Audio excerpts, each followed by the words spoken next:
All right. It's that time of the year. It's the holiday season. And we want to say a huge thank you to all our listeners for listening to Backyard Conversations throughout the entire year.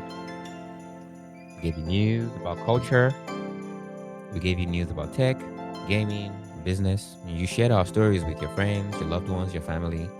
And for that, we're grateful. And this is our final episode for 2025. We're going to do a recap of some of the biggest news in 2025. And we're going to talk about it. We have myself, Aji, with Dapo, and Tammy today. It's a special episode. It's Backyard Conversations. Let's get it.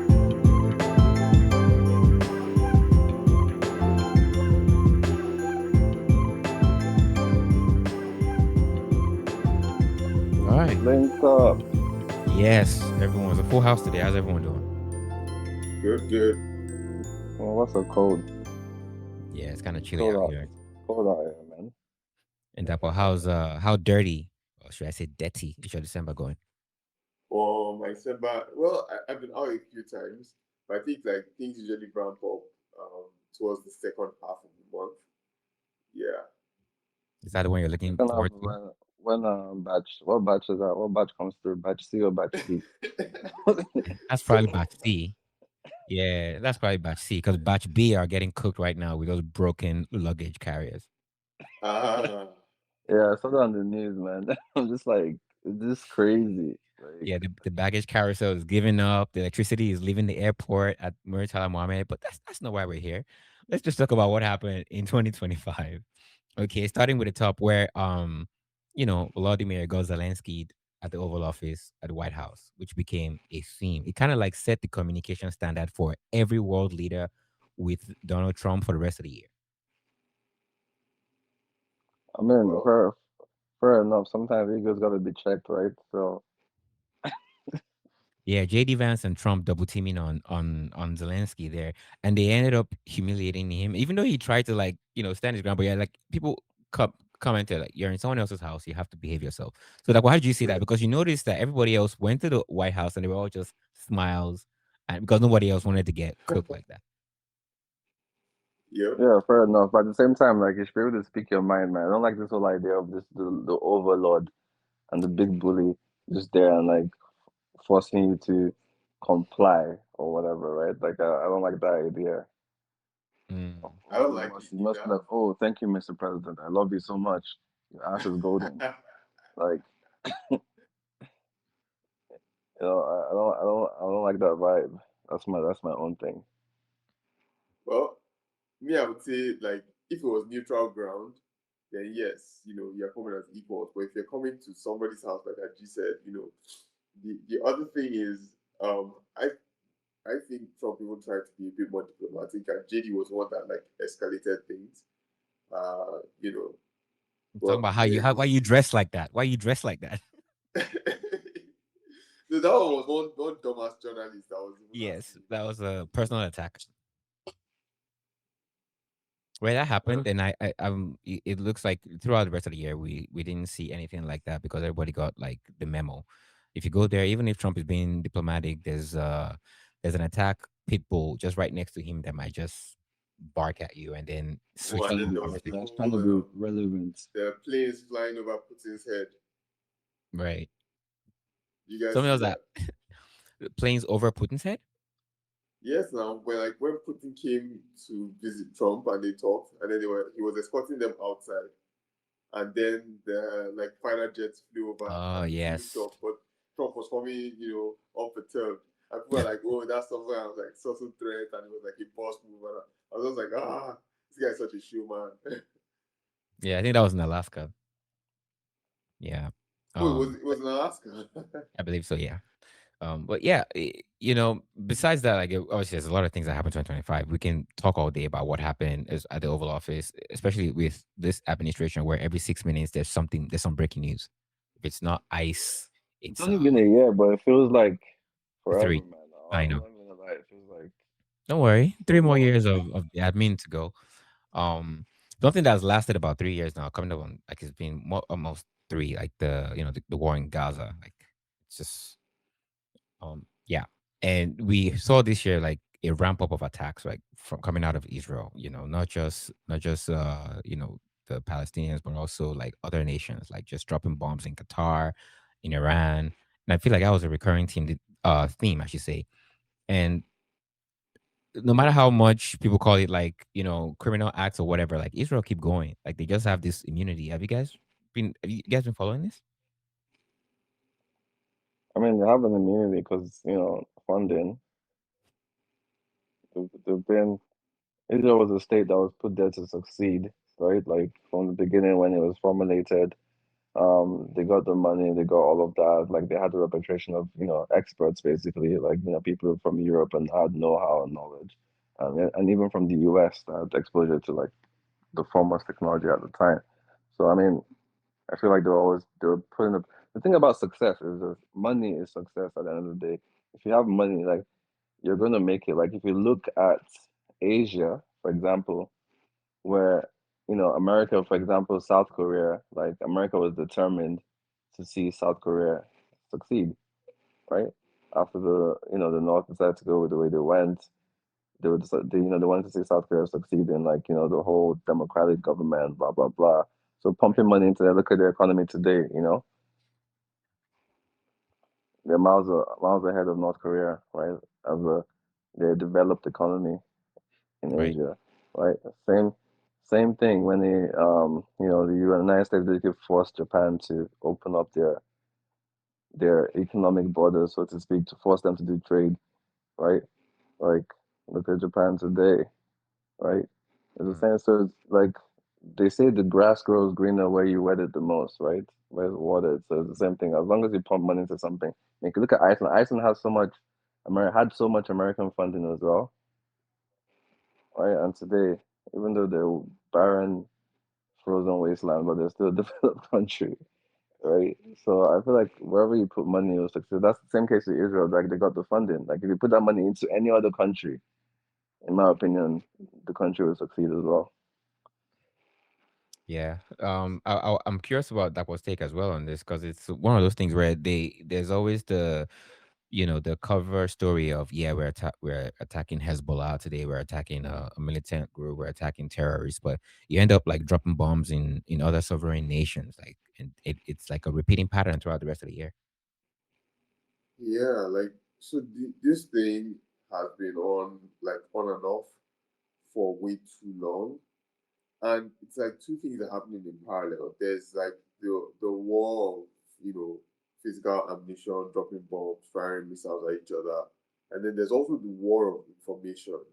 So there's information of Israel attacking all these guys, but there's also information that some of the instigation and extremism and terrorism that comes out from the region is also supposedly or allegedly comes from those countries, Iran, Qatar.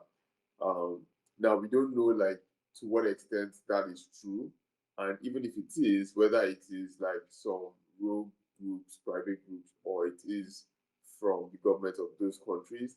So like the whole thing is murky. Like what I'm more curious about is what does the end of this thing look like from each of the perspectives of all these countries? Like, what would if you said Israel, okay, what do you want? What would they say they want? If you asked Iran, okay, what do you want? What would they say they want? If you asked Qatar, if you asked, um, the Palestine, what would you say you want? And then like compare what those like final wants are against each other.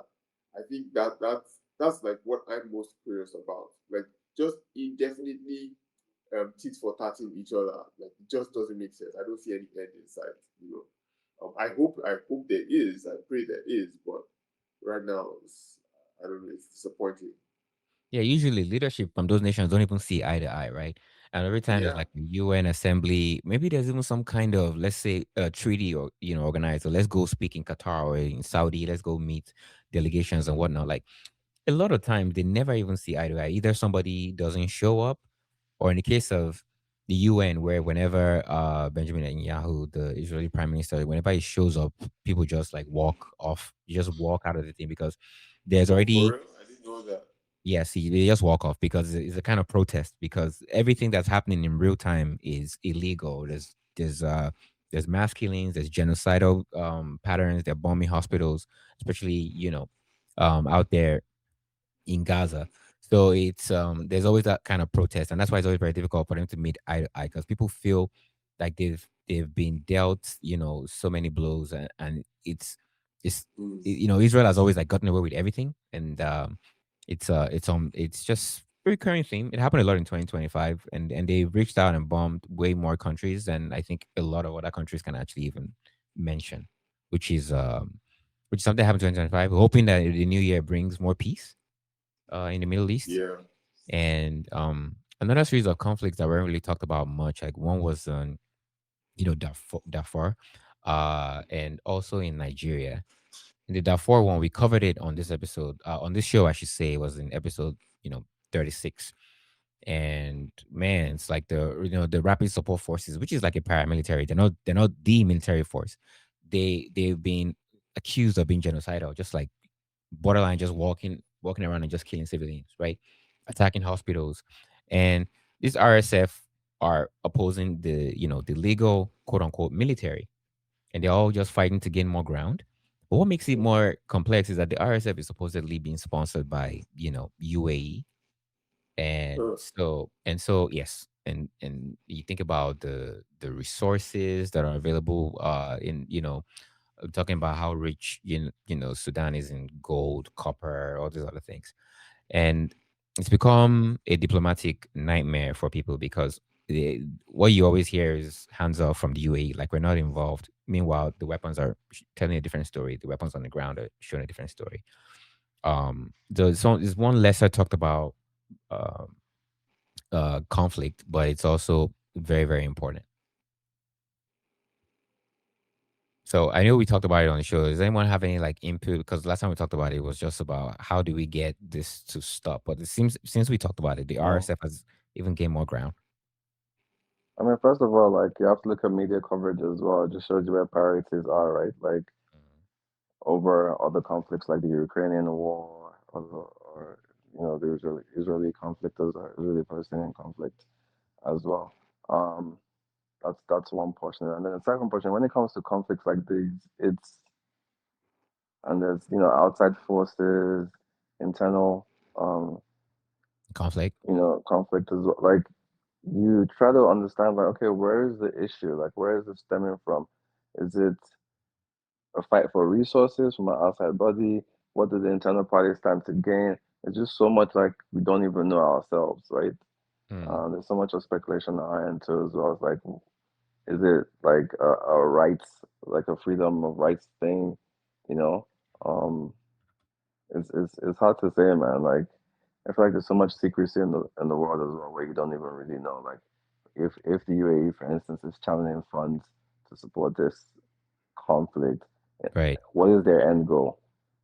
right. Like, are they saying that okay, oil isn't oil and gas is no longer sustainable for them? Are they trying to be like an imperialist nation or an extractivist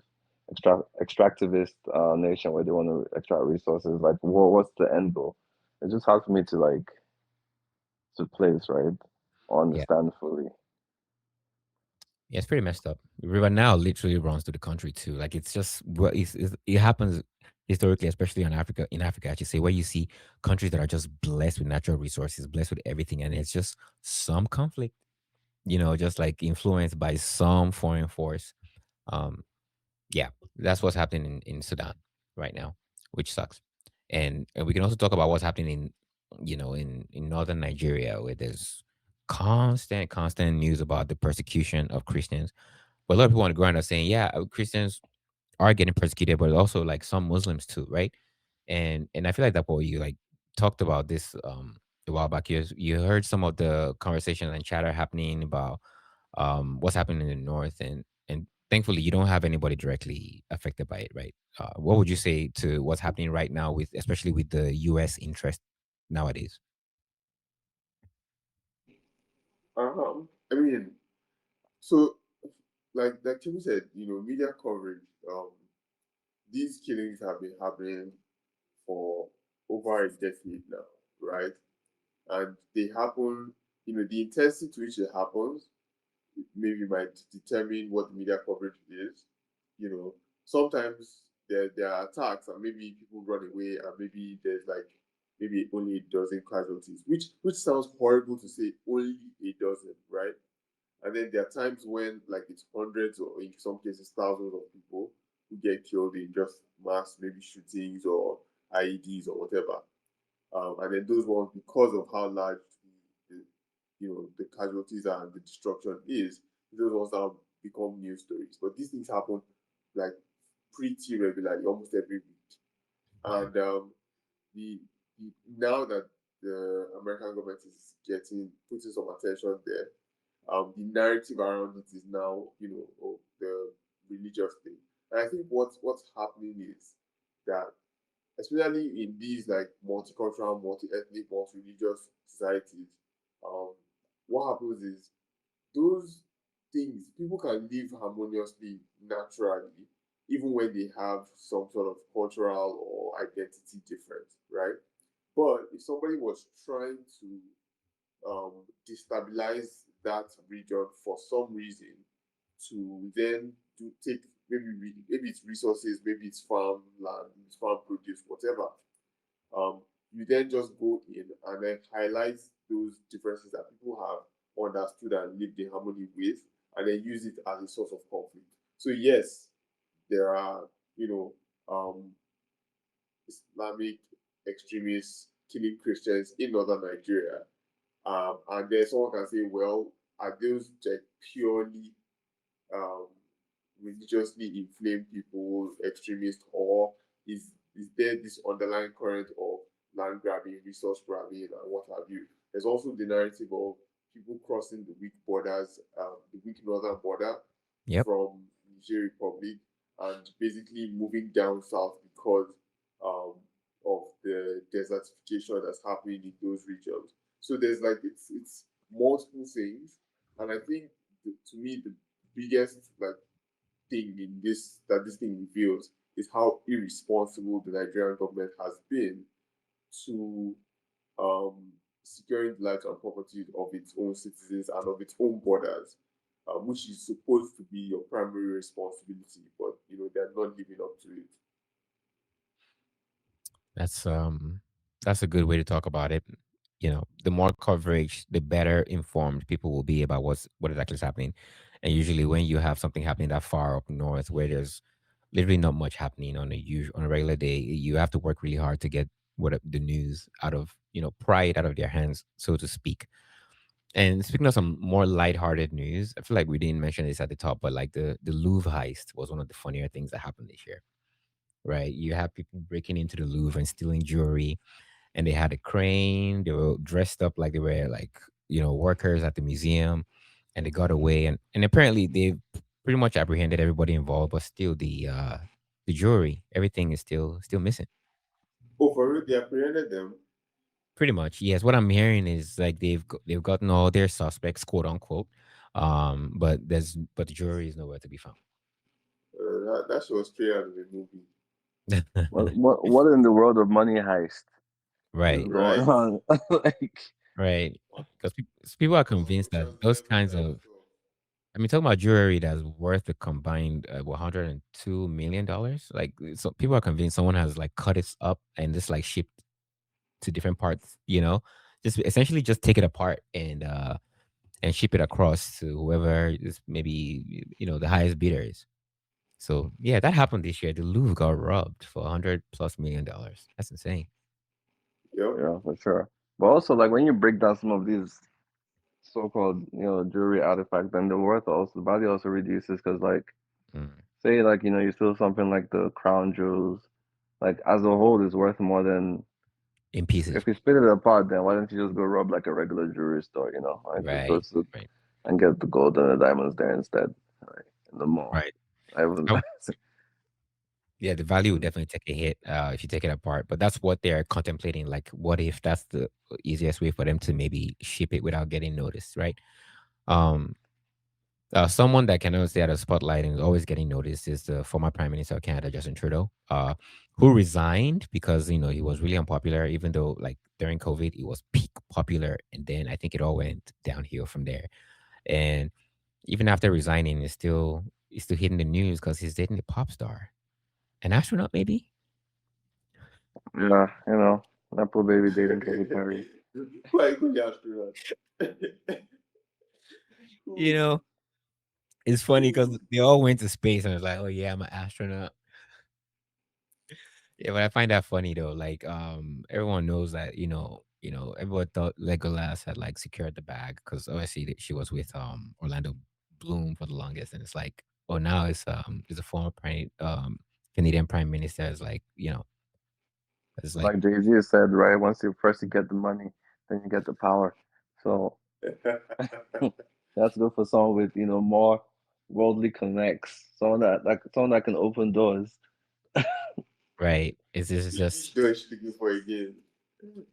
I guess the political doors because the Yeah. entertainment doors are open Like she pretty went to much. Japan and she's not chilling with regular people. She's eating dinner in the prime minister of Japan's house or whatever, right? So it's not like it's not your if she went with Bloom, she'd probably go to Disney World or something, Disneyland in Japan, right? It's different vibe, Wow. you That know, just talked of blue. Oh different man, vibe. Who knows? Trudeau might still be de facto ruler of Canada. Who knows if he's still calling the shots behind the doors? really, who knows? You never know, and that's how politics works, right? There's so many puppets everywhere in politics. There's always someone pulling strings. Yeah. Um, Speaking of strings, everybody was like getting a tariff earlier this year. I guess there's someone at the White House who just likes yanking everyone's chain. Like, you get a tariff, you get a tariff, everyone gets a tariff. And that's one of the things that's significantly affected global economy, whether you like it or not. The US has the reserve currency. And so whether it's to the detriment of American citizens or to international partners, it's been a hot year for tariffs. Tariffs are probably going to be Time Magazine Person of the Year at this point. So Yeah, that really, but hard to see what they've even done. Like hard to right. see how tariffs have made things worse or made things better. Who knows? Just maybe just given uncertain. I think they probably done more harm than good in the case that they've created like uncertainty in a lot of Yeah. businesses and being able to plan or move forward or be like, okay, what is our future like optics look like, right? So it's hard to be like, okay, should we continue operations say in Canada, for example? Should we move our factory to the US? Should we, you know, ship to Canada and then drive it to the like, just all these different little facets, right? It's just hard for If people to sort anything, of make their plans. it has taken But I think people out of their Canada, comfort zones too, you know? yeah, I was gonna Because say if you're, I think yeah. Canada and Mexico might have an advantage because there's this North American trade deal that they did. Um, Mm, but like with everyone else, I think what happened was as soon as he announced it, everyone else basically just braced for impact, and people started like preemptively raising prices. Um, but things like this, I mean, he'd been campaigning about it even before he got into office. Um, and things like this, the expectation, the idyllic expectation is that, oh yeah, maybe it'll cause a hike in prices in the short term, but mm. maybe the goal is to bring jobs back into or bring manufacturing capacity back into the shores of US or whatever. Um, and then what's the effect of that on global trade and all of the other countries who rely on trade with American companies for whatever goods and services they need. But I think right now the phase that we are in is everybody like I don't think people are directly feeling the impact, even though these things the impact will be felt like long. I won't say long. Let's say medium term, right? But I think everybody's like, people are though. If you think about the farmers that the everybody's Trump increasing admin, prices. Yeah. yes, like for example, farmers are having to get bailed out because of the tariffs that were imposed on them, and then their regular customers by the Trump administration, right? Oh, okay. So he's having to do that. And if you think about, I know you mentioned Kuzma, which is the Canadian, US, Mexico, like the agreement, right? USMCA, whatever you want to call it, because I feel like whatever letters first, like it's usually the one by the country that wants to talk about it, right? So Kuzma, for example, it's up for renegotiation next year. And as Okay. crazy as it sounds that we have this agreement with our other two North American partners, in talking about USA and Mexico, even though people on the ground are feeling the heat, especially people in manufacturing and in automotive sector and things like that, it is still possibly the best deal in the world right now for people trading with the US. But that said, Everyone else has now gotten out of their comfort zone because they now need alternative trading partners. Because even though the buying power of the American uh, populace is so huge, of course you want that Yep. American. But now you have to remember that they have they have someone at the helm who's more erratic than most and doesn't care about the traditional playbook of keeping things, you know, just keeping business as smooth going as possible because he has an idea that the tariffs will make things better for the average American, which statistically and historically hasn't really proven that. But you still have someone like that in office. So you have leaders like think about people in Europe, think about China, think about Canada. They're also thinking about alternative trade routes and finding new partners. It probably won't pay as much as Americans, and it will probably even cost more money to ship to those people. But you're not having to have all your eggs in one basket, pretty much. Yeah. Um, I mean, breaks and you know, like every so I think people should have like regional trade relationships. Um, I don't know what ECOWAS is doing. You know, where people are still paying 100% tariff for flights between neighboring African countries. But Yeah. yeah, it makes sense if the North Americans could do it. Other regions, I mean, the EU too, they have some sort of trade agreement amongst themselves. Mm. Other regions too should do it. So like to me, it's not a big deal. Uh, there's there it, what necessitates these like intercontinental um trade deals, which I think are good, is where like one person's capacity stops, the next person's capacity starts. So then you now need to say, okay, I'm good at making pencil, you're good at making eraser, let's trade. You know. Right. That's fair. In terms of world economy, I feel like this was the year that we saw gold and Bitcoin go all the way to the moon, right? I don't know if Bitcoin actually got to the moon. It probably got close to whatever version of stratosphere the moon has. But Bitcoin went crazy this year, and gold is also like doing numbers. So, how do you see this panning out in 2026? Because it was a good year if you'd invested in Bitcoin early on. I mean, sure, things got slower down at the end, but yeah, Bitcoin and gold. What goes up must come down, like they say. No, I mean the trajectory is probably like over time it's to go up, but it's always gonna be the up and downs, right? That's how it works. Like up, come down. The question is, you have the fortitude if you're invested in those things to sort of like stay the run, right? Right. Um, Play the long game. the, yeah, because the rich get richer because they can play the long game, right?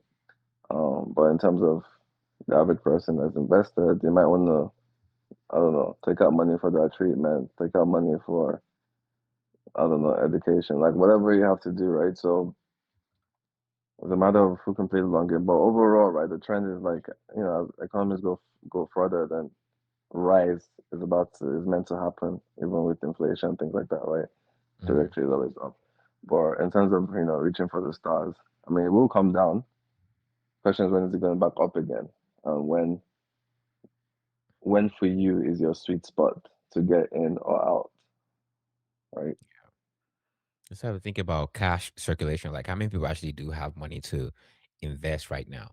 We talk about how, the, how expensive the world is getting. I think it's a good time to talk about like the mass layoffs that happened this year. Like huge, like from tech companies talking about, Amazon and Microsoft laying off like thousands of employees. Obviously, they're assuming that the AI can take their place and do most of their jobs. You have to think Mm. about that. I mean, Like, they're not assuming though, like they know that AI can do a lot of the job.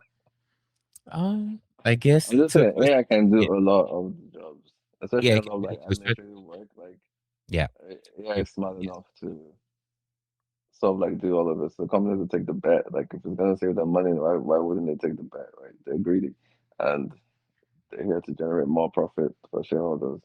Um, there's a lot of day-to-day jobs that even in like things like customer service, like that AI can do. AI can answer your questions, right? AI can some of it, yeah. feedback. It can listen, like, take a conversation and then feedback in the loop back to you.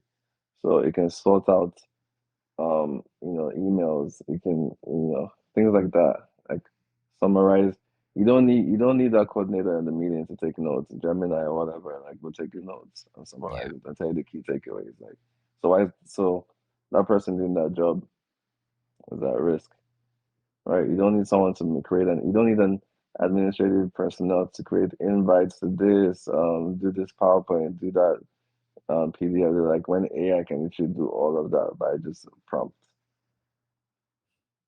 So mass That's layoffs, yes, companies can afford to do to mhm. keep the staff, but I mean, we all know that profitability and greed is what drives them.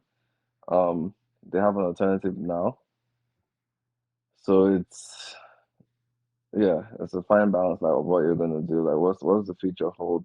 What kind of jobs are we gonna see in the future? Because I feel like AI might render a lot of jobs obsolete as well. It's So already what doing is that. Yeah. yeah, what is that next generation? What are they coming up into? Like, like our parents, they had in their generation, like working in oil and gas or whatever. It's like whatever. Now our generation is more like software development and tech industry. So what are Mhm. we seeing? The tech companies are the biggest companies. Back then, the oil companies were the biggest companies. Now the tech companies, right? And then obviously you always have the winners that always win. The banks are always winners. Um, so what's the future? What's that career or what's that industry that is going to be there in how many years where people are going to be working in and where that might have like job security? Because even the software development is no longer that secure of a career. I'm like, I mean, in a few short years, like ChatGPT be able to code whatever you needed to code, right? Like even now, most developers are working with AI. Like they use AI to augment their own work, right? So and while they're doing that, guess what? The AI is learning. The AI is learning. My cousin has a so my cousin has a contract with like ChatGPT basically, and their AI. So he's a math tutor basically. He has a tutoring company, like a math tutoring company, right? Um, and ChatGPT learns from them. Like they feed the what's the word again? The learning model anyways is from them like he basically it learns from them too, so it's like very lucrative for him. He's made a lot of money from it actually, um Nice. and they use them as the training whatever. So in the future, like those things, tutors, things like bye bye to those jobs. Um so the question is, what are we going to see? Because the more we use ChatGPT, the better it's going to get because it's learning from us. Like it's learning from the model. Like I said, with him in the studio business, ChatGPT is using them as the model. They create this training model, and ChatGPT learns from it, right? Even though he has, I guess he's made enough money now where like probably doesn't need that company anymore. But like even ChatGPT is gonna wipe out he's teaching ChatGPT, but ChatGPT is gonna eventually wipe out his company in that sense of traditional online tutoring, right? So Yeah. It's like I was gonna teaching say replacement. I know I was gonna say it's a dog eat dog world, but it looks like it's an AI eating human world. Because if you think about it, to your point, some of the employees that Microsoft laid off were like game studio employees who essentially created some kind of AI to help them streamline their workflow and help them work, Hmm. better processes. And now they have been replaced by the same AI that they created. To your point, so it's not. It's gonna we're gonna keep seeing more of those kinds of And don't scenarios. get me wrong, I'm all for it. Like I don't mind. Like I mean, before we had subsistence agriculture and we were digging holes in the ground with a hoe and an axe or whatever. Like I mean, who wants to do that now, right? Like we're glad that like there's tractors and combine engines and all these things that have taken over those jobs. The question is like, where's the creation for the future job? What is the future job? We need to have that industry come into play so that we can start training ourselves to get into that. Because I'm all for ChatGPT. I'm like I don't want to be. I'm all for like telling my phone, hey, I have a I got a birthday coming up. Can I make an invite for 20 people? Put a link for Amazon and do all these things and blah blah blah. Just tell my friend and dun dun dun in like 1 minute. Everything is ready. Send out the email. So I'm all for ease of life, but I'm down. I wish I was born 50 years from now and there were robots already. The manual labor. Like why do I want to do all of that? But the fact is just that where like are we earning our living? That's the thing. Where's the replacement? Like, what are we doing now? Like, what's Mhm. the new process? Is it gonna be the Jetsons where we're pushing a button, like like that's all it does all day, just push a button, like whatever. Just let us know what that is, what that looks like, right? So like these jobs are not just disappearing and there's nothing replacing them, and then what are all these people gonna do, I'm curious right? about Apple's take on this.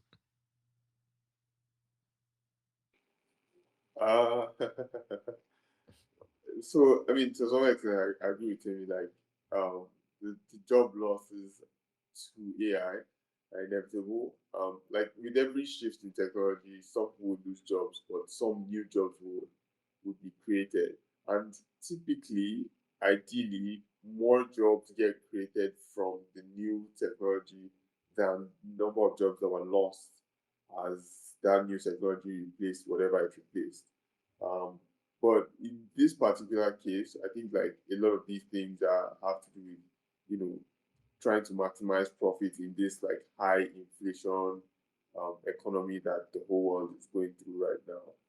You know, Yeah, I think we also stand the risk because I'm not bearish on AI. I am bullish on AI, but what I'm bearish about, I think, is like the chatbots and I don't know because I see an ecosystem where a dog. I forget who made the analogy of like a dog eating its own poop.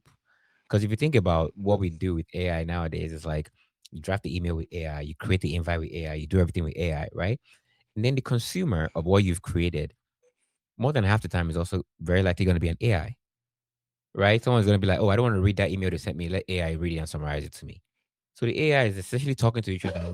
We are just the recipients of the most random the most random end result. So the AI created the content and the AI is consuming the content and it's just like this cyclical back and forth, back and forth. So I feel like that's gonna happen a lot. And by the time people realize that this AI is talking to itself, uh it's gonna be like a time to pivot again to like a better way to utilize AI in our everyday lives because these AI companies, many of them have never turned a profit. They keep laying off people, they keep raising money. OpenAI is a very good example.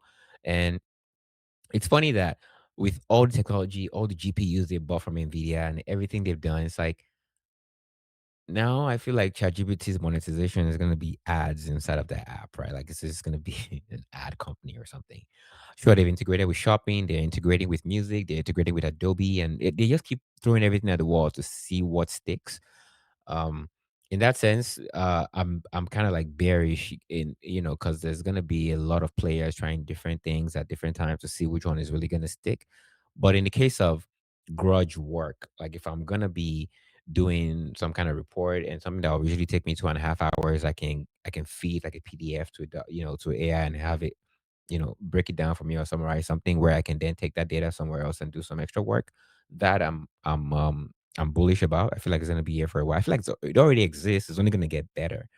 And to Timmy's point about how the AI is gonna keep taking all the jobs that you're essentially giving it knowledge about, like a math tutor. And this is the dumbest the AI will be. It's only gonna get smarter, right? And think about Gemini, think about Nano Banana, think about the kind of images we're generating in in in these tools. Like they are so hyper realistic and it's not even at peak powers just yet. Um, you know, on theme with the AI topic, this is the year that we saw DeepSeek come out the gates with like some models that were performing as good as like GPT and supposedly I say supposedly with air quotes because sometimes when news comes out of like China, sometimes you have to always like do some more fact finding because they say they didn't use as many GPUs as they said. You always got to double check, not because they're like pathological liars or something, but because they may just want to embellish the story in a certain way to make them look good. Um, also the year we saw Spotify put AI artists in your music feed. I mean, they've been doing it for a while, but not pretending like, oh yeah, we're gonna fix all the AI problem you have in your music feed. Like, bro, you were the ones who put AI artists in Spotify in the first place. Um, this is the year we saw Meta come out with Vibes, which is an AI slop application like TikTok, but just like with AI generated nonsense. Sora is kind of similar.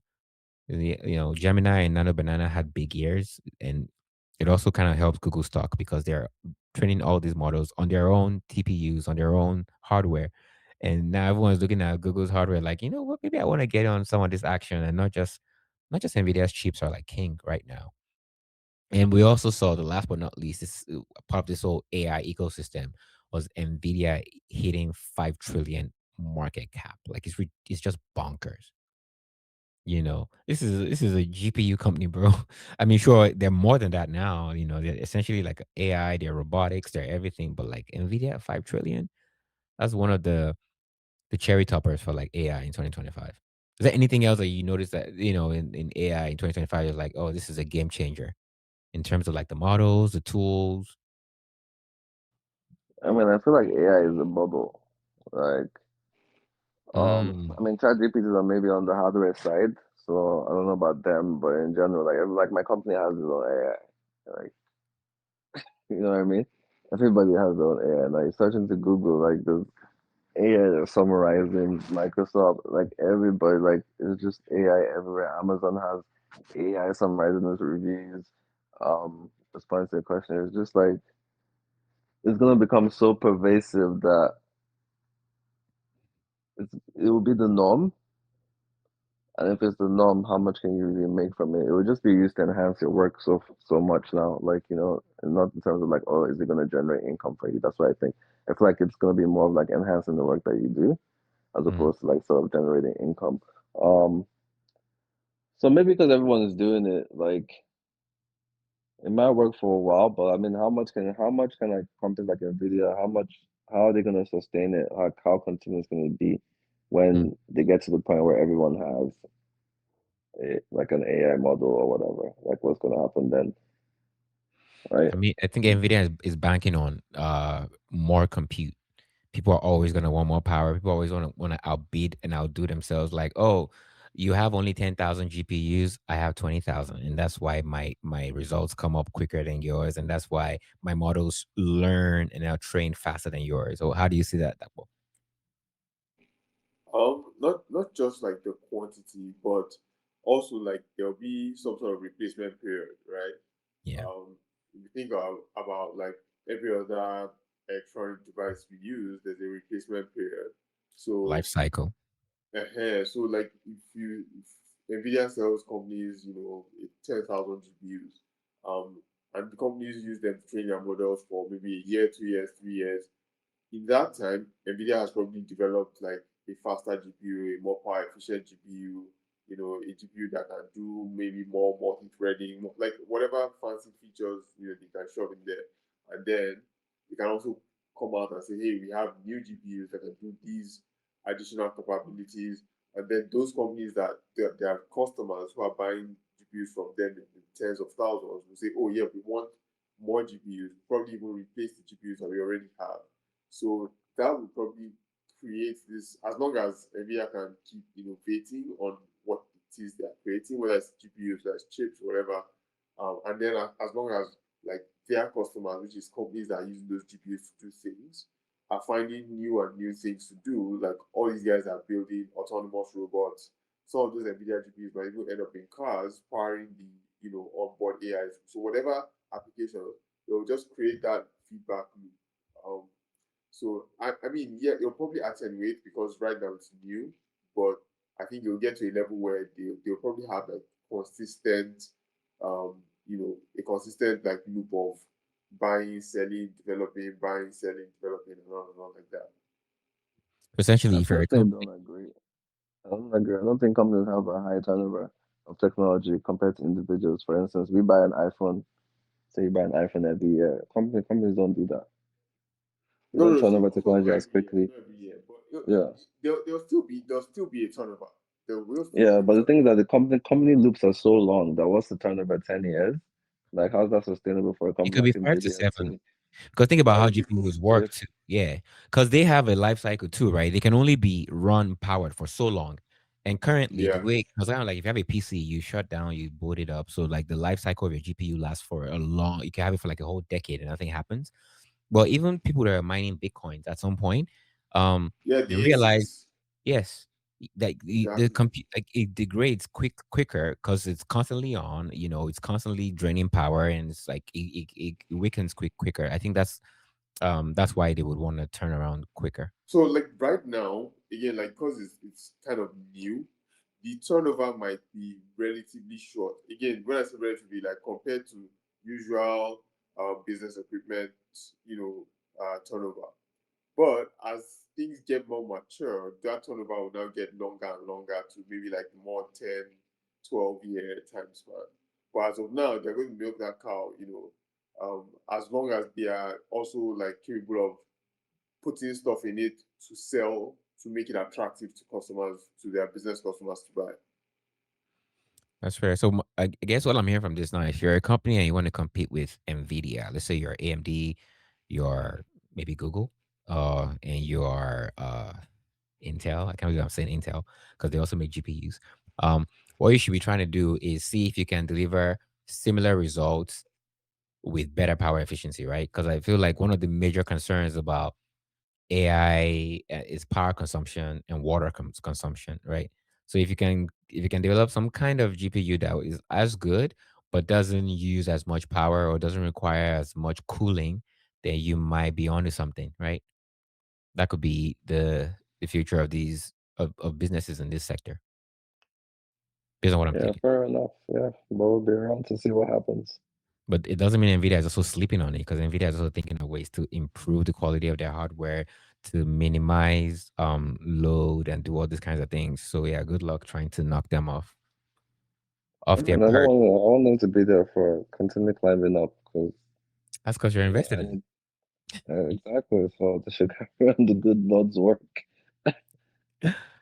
One and company that continue. keeps one company that keeps going up and down, but keeps going up even though I don't know the profitability is Netflix.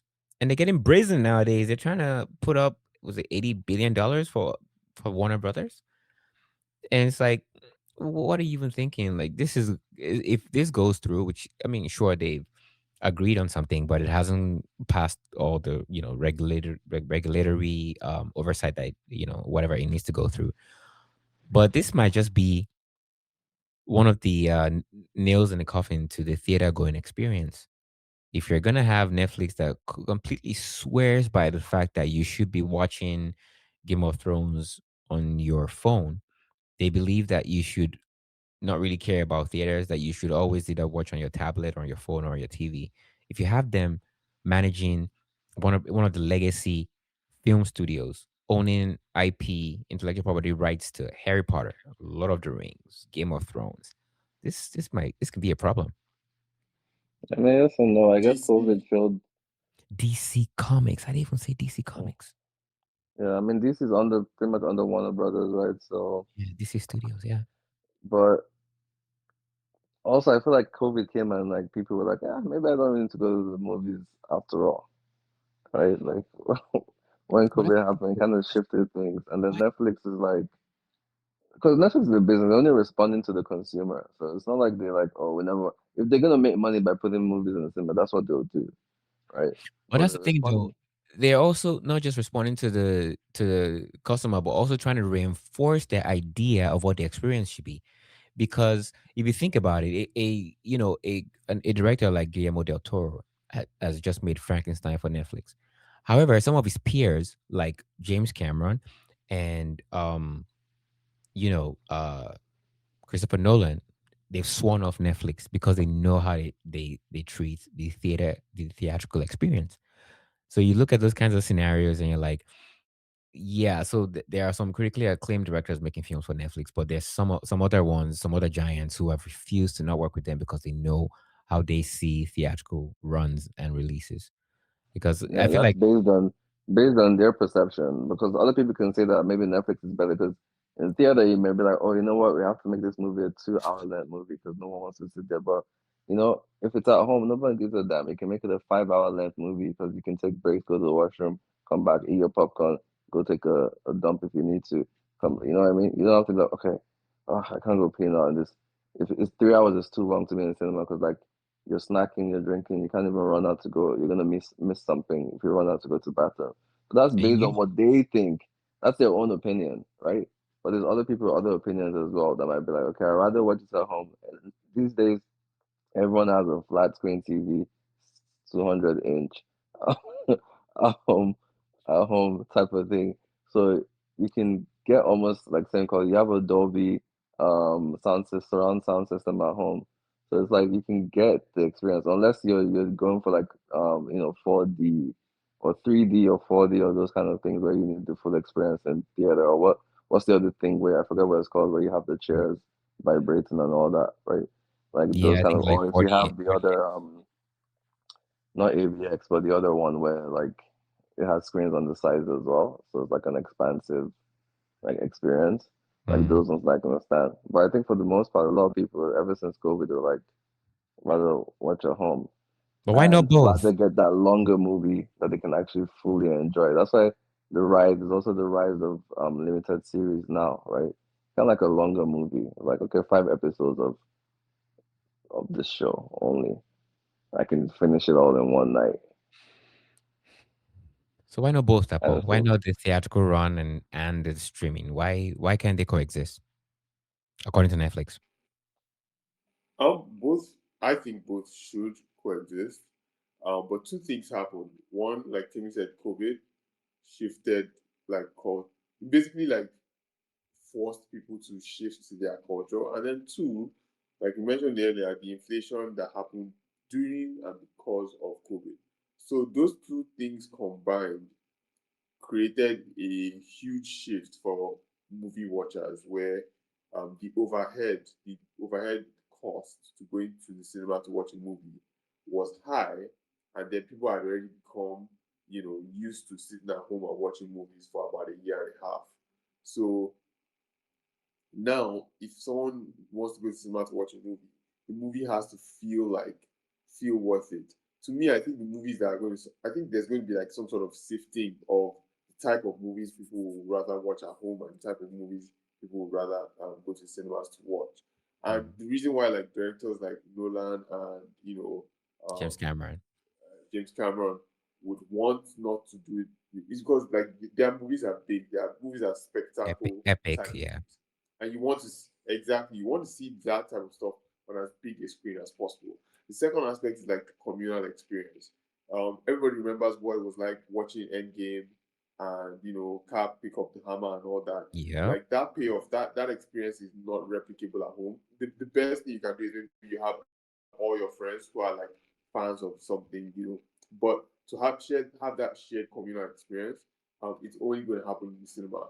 Um, and again, like people are also like more isolated than they were before, so it's even harder to grab all your friends and do that type of experience. Again, even if you do that type of experience, maybe you have 20 people at the same time as opposed to like 100, 500 people, all Right. cheering in the same scene. So yeah, I mean Netflix wants as many people to watch stuff on their own platform, and wherever Netflix wins, then it seems like the cinema business loses.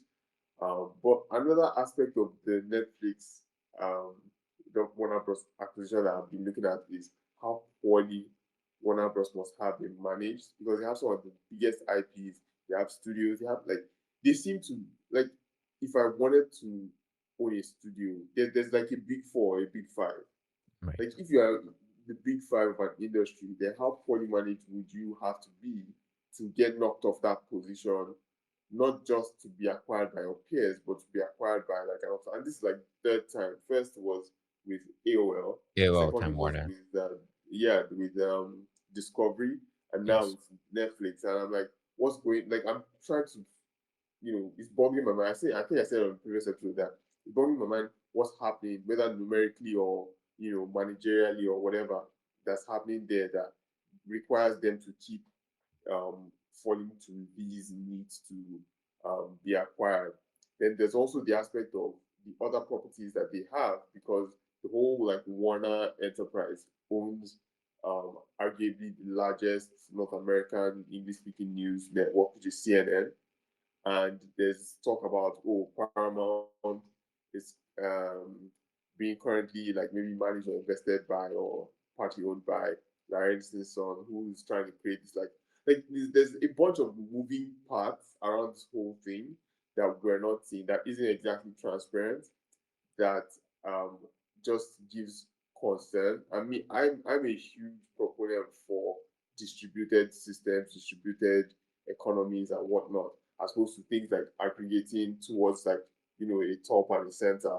So I'm hoping that the antitrust guys look into it and see, try to dig and deeper to see what's going on. I guess yeah, this is gonna be one of the second major Hollywood studios acquired by a tech company, because if you think Metro Goldwyn Mayer is now an Amazon studio, and that kind of gave Amazon and Bezos the license to essentially 007, right? And so if you think about what's happening with Warner Brothers, I feel like if you're rooting for someone between Netflix and Paramount, you're stuck between a wall and a rock and a hard place. Because on the one hand, you don't want a supposedly, in theory, right leaning, quote unquote, Larry Ellison family or whatever to acquire a what is kind of like left of center, news like news service like CNN right before midterms. Um, because even if we agree that you cannot always trust the media, right? You always have to double check whatever you hear on CNN, whatever you hear on Fox. But you want there to be some kind of yin and yang. You don't want all of the major carriers to like lean towards one side, and that's like to mention the controversy you talked about with the Ellisons in this deal.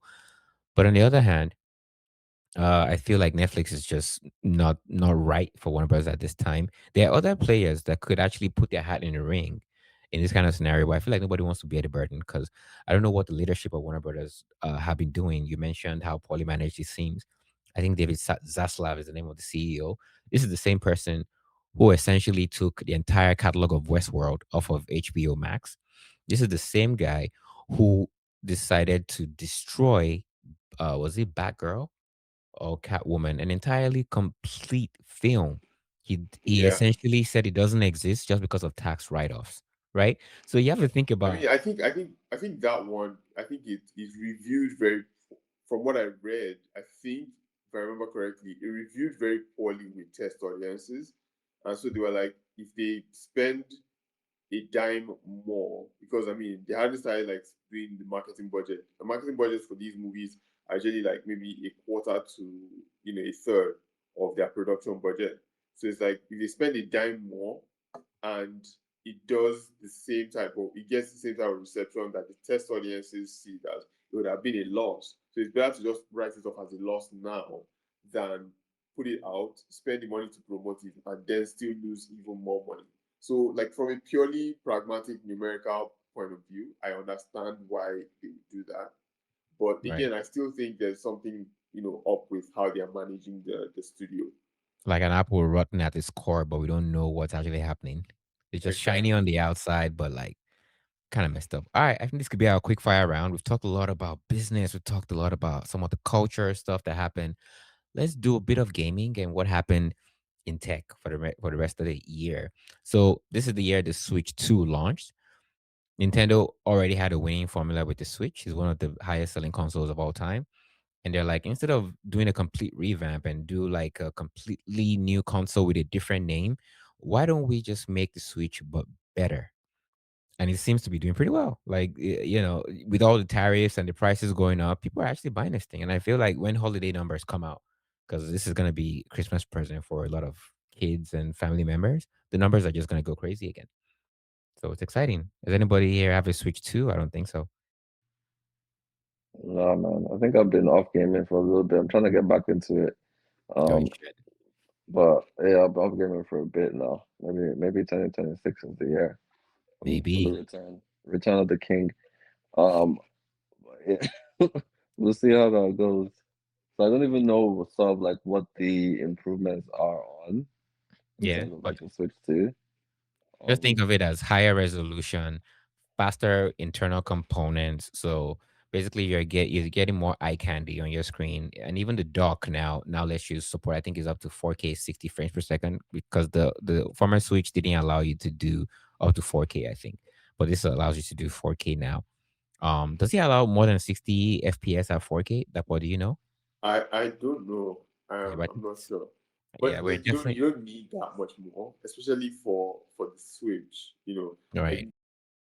all them Red Dead Redemption or type games.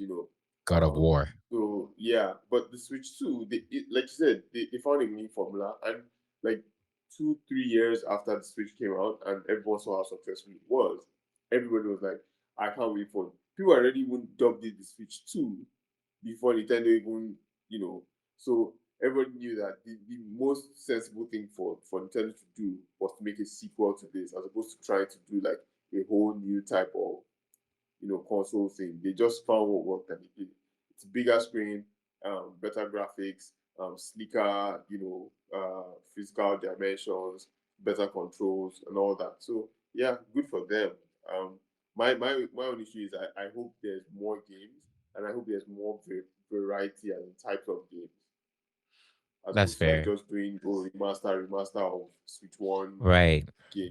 Yeah. I think the PlayStation suffered the same fate because what happened was there was still a heavy user base of the PS4, and PS5 came out Mm-hmm. during COVID and it was so hard to lay your hands on, right? However, over time, they've done, to your point, a lot of remasters, a lot of remakes that people might say, okay, it's worth it for the extra like $10 they charge for like the shinier, but getting new titles like Returnal, getting new titles that may be delayed more than twice, like Grand Theft Auto 6. We've seen it's been delayed once and twice, and they also had some layoffs. But obviously, it wasn't. I don't think it was AI related. It was more about some kind of internal issues they were having at Rockstar, and and the PS5 has seen a good year in terms of like Xbox ports. Right, first it was Forza Horizon, and I think Flight Simulator. These are all original Microsoft games because Xbox is having a very terrible year. We talked about it on this podcast. Microsoft seems to have been moving their strategy away from console gaming. They have other plans. Um, Halo is coming to the PS5 next year, which is something I'm conflicted about. I don't think I'm gonna play it on the PS5. I've been playing it on and off on the Xbox, and I don't think I'm ever gonna adulterate my Sony console with Master Chief because that's the most special I think Xbox title for me because that's like the first ever game I ever got on the OG Xbox back in 2001. So that's like my Xbox machine. But another company that announced like a major console slash PC I read this year was Valve, right? We did it for Steam and Steam Deck, but they announced the Steam machine and Steam Frame, some VR gaming tools as well. So it's like a good year for gaming hardware announcements. And I noticed I said this is a quick fire round. So I'm gonna touch on a couple more things and then we can wrap it up. And the Game Awards were just yesterday. We're recording this as of December 12th. Uh Claire Obscure Expedition 33 won Game of the Year. I don't think it was ever in doubt. A lot of people love that game. I've been playing a little bit of it. I haven't beat it or anything. It got like 13 nominations, ended up winning 8 awards total, which I'm obviously super happy about that. because it's indie. I'm sure you're happy about it because it was like a small team and also the RPG format. Is that why? Exactly. Like that's the main reason why is because of the genre. It's a turn-based RPG. People thought Square Enix was the leader of that genre, and Square Enix basically said that genre doesn't translate well to like modern gaming. And this small team from France came and proved them wrong, which just made me very very happy. Yeah, it's lovely to see. I've been playing it only on the Xbox. I don't plan on playing it anywhere else besides the Xbox, and it's been fun. It's been fun. I will try and finish it in 2026, just like Timmy. I'm gonna take my gaming a lot more seriously. I feel like I played so few games this year. I didn't get a PS5 wrapped because normally you get it wrapped on. I never got an email, and people have been posting their emails on subreddit. So I feel like maybe I only played like 10 hours of gaming the entire year, and Sony was like, you know what, you don't deserve this, but that's okay. And yes, this was also the year we finally saw, AirDrop coming to Android via Google Pixels, and it might expand in the future, but I guess we're yet to see. So yeah, I think that's a good place to stop. It's been an amazing year. We saw Timmy end up in Asia, in Da Nang and Tokyo, and you told us all about it on the podcast. What's the one thing that you think everyone should experience in either Da Nang or Tokyo? Hmm. I mean, the Naga definitely say experience the beach because people don't think of. I don't feel like you don't think of the beach when you think of Vietnam in general. Mhm. Well, I mean, the water is amazing. They have like white sandy beaches, warm water, so definitely want to experience. There's lots of experience. There's lots of experience. Even their own mini, the Banana Hills, which is like I guess their own version of stuff like Disneyland. Quite impressive. Um, you don't expect that when you think of that country, but when you go there, it's quite impressive.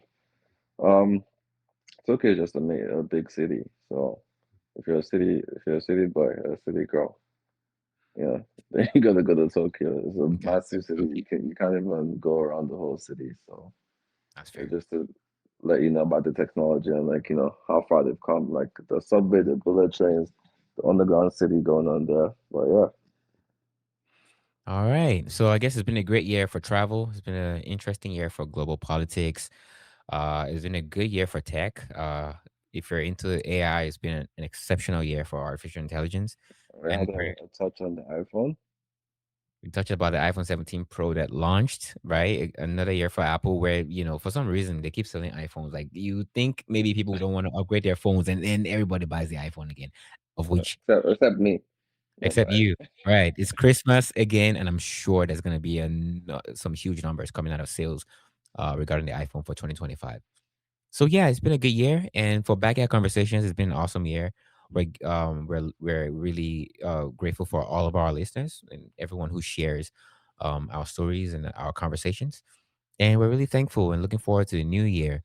So I guess we want to wish everyone a very happy Christmas and a very very awesome new year. Yep, yep. Merry Christmas, everyone. Happy Hanukkah. I'm joking. Happy holidays. All right, it's Backyard Conversations. We're out.